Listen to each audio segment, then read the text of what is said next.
Today we're working with Adam. Hey Paul. How you doing, mate? Good.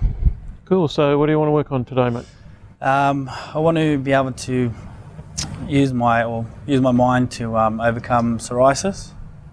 What's your gut call about what it's connected to emotionally? Just, I know when I have it, I feel like it's a sense of like shame. Now, there's a bunch of other stuff in the background, isn't there? Because when I read your form, this is not the only thing you want to deal with.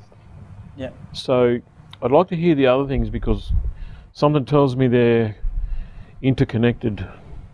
Okay. On a personal note, just struggling with some custody issues and stuff with my little boy. It hurts me that I can't be there to look after him or protect him all the time.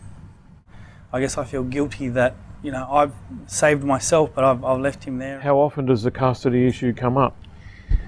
It's been going on. It's been going through court since he was 7 weeks old, and still going now. So it's constant for the last 3 years. Yeah. Okay. How's the psoriasis been over the last 3 years? Yeah, pretty much the same.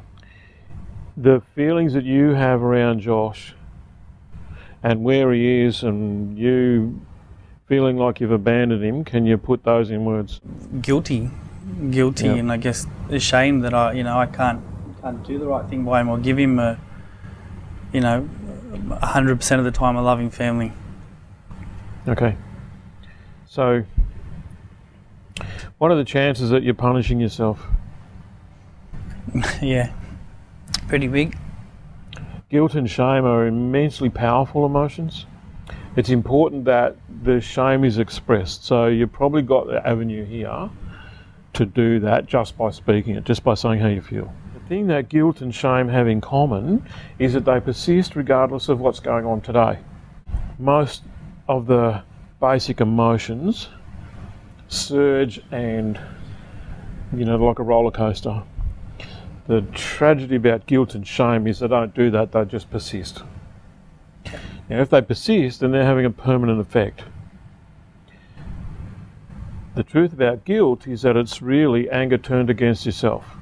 From my way of thinking, your body's just surging with all of this negative emotion looking for a way out. Yeah.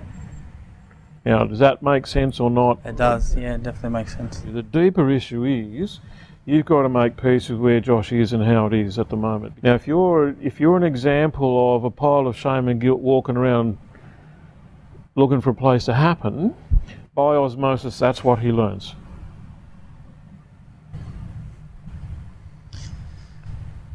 Yep.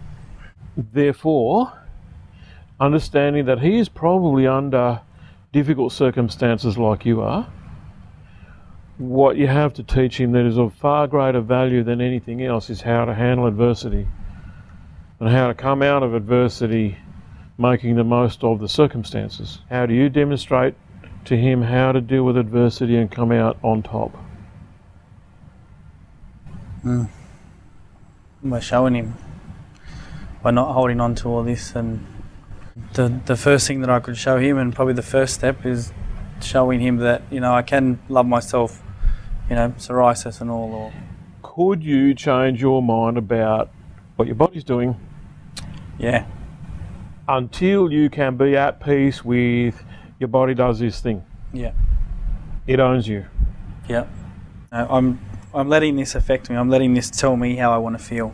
Yep. And I know that the big thing that worries me is, what I can teach Josh. But like you said, do I want him to see it?